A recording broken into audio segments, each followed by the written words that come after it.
दोस्तों, भारत बोले हल्ला बोल में आप सभी का स्वागत है। मैं हूं असरार हयात और आप देख रहे हैं भारत बोले हल्ला बोल। मुसलमान चंद्रबाबू नायडू और नीतीश कुमार के ऊपर कितना उम्मीद लगा के बैठी थी, इन्हीं तमाम बातों के लिए हम एम फैयाज कमर साहब के साथ जुड़े हुए हैं। इनसे बात जानने की अमेंडमेंट कोशिश एक्ट पर करेंगे। जो जिस तरीके से भारतीय मुसलमान खासतौर से नीतीश कुमार और नायडू के ऊपर ये उम्मीद लगाकर बैठी हुई थी कि ये किसी तरीके से जो है वक्फ अमेंडमेंट एक्ट का विरोध करेंगे, लेकिन हमें देखने को ये मिला कि इन्होंने समर्थन दिया है। तो इस पर मुझे एक शेर याद आता है। वसीम बरेलवी साहब ने कहा था कि इस दौरे सियासत का बस इतना सा फसाना है, इस दौरे सियासत का बस इतना सा फसाना है, बस्ती भी जलानी है और मातम भी मनाना है। ये शेर वसीम बरेलवी साहब का आज मुझे सही जगह पर दिख रहा है कि नीतीश कुमार सेकुलरिज्म का चोला पहनकर, सेकुलरिज्म का लिबास पहनकर, और चंद्रबाबू नायडू, चिराग पासवान, जयंत चौधरी, जीतन राम मांझी, ये वो तमाम नेता हैं जिनको ये पता है कि मुसलमानों के वोट के बगैर, मुसलमानों के साथ के बगैर हमारी राजनीतिक जो है जिंदगियां हैं नहीं हैं। इनके मुसलमानों के बगैर हमारी राजनीति कोई अहमियत नहीं है, कोई हैसियत नहीं है। मुसलमानों को साथ लेकर चलना है। लेकिन इस वक्त जो हमें सामने देखने को मिला, पार्लियामेंट हाउस के अंदर जिस तरीके से समर्थन दिया, राज्यसभा के अंदर जिस तरीके से समर्थन दिया और ये बिल पास हुआ, तो कहीं ना कहीं अभी मैं इंजीनियर रशीद अहमद साहब जो कि जम्मू कश्मीर से सांसद हैं, उन्होंने एक बात कही थी। उन्होंने ये बात कही कि भारतीय जनता पार्टी जो सेकुलर है उनकी बात नहीं कर रहे थे। भारतीय जनता पार्टी जो कि मुसलमानों को हमेशा मुसलमानों की औकात दिखा रही है, मुसलमानों को ये बतलाने की और जतलाने की कोशिश कर रही है कि इस देश के अंदर तुम्हारी कोई अहमियत नहीं है, तुम्हारी कोई हैसियत नहीं है। ये भारतीय जनता पार्टी लगातार कोशिश कर रही है।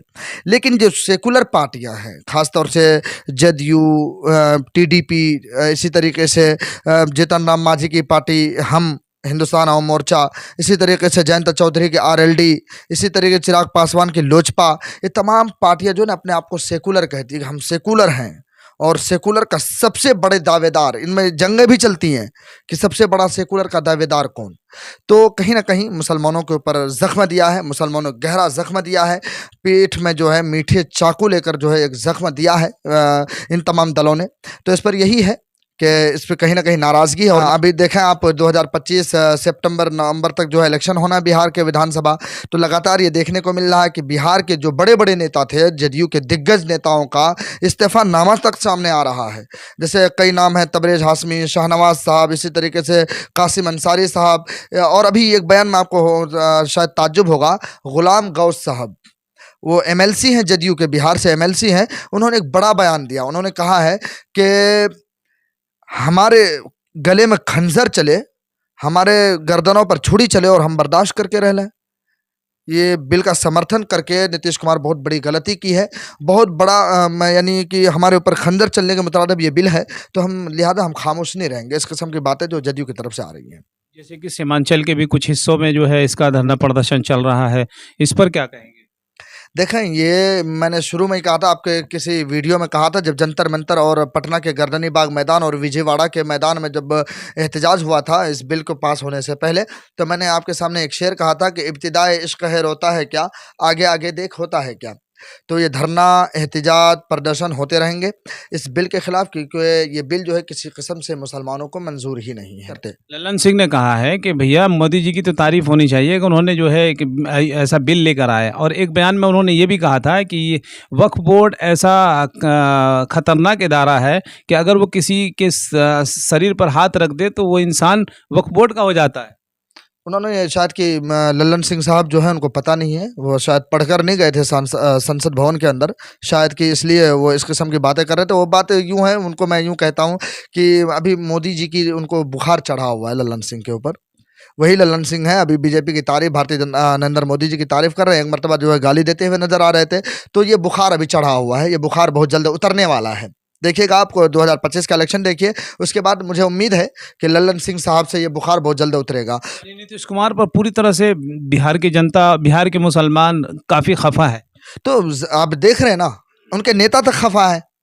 कितने, तकरीबन अभी तक जो, जहाँ तक मुझे मालूम है, तकरीबन 10 नेता जो है उनके इस्तीफा दे चुके हैं। और ऐसे वैसे नेता नहीं हैं, प्रदेश माइनॉरिटी समाज के महासचिव, जनरल सेक्रेटरी वगैरह तक के ओहदा और विधायक प्रत्याशी रह चुके लोग इस्तीफा दे रहे हैं। तो जब इन नेताओं का इस्तीफा होगा तो जाहिर सी बात असर पड़ेगा।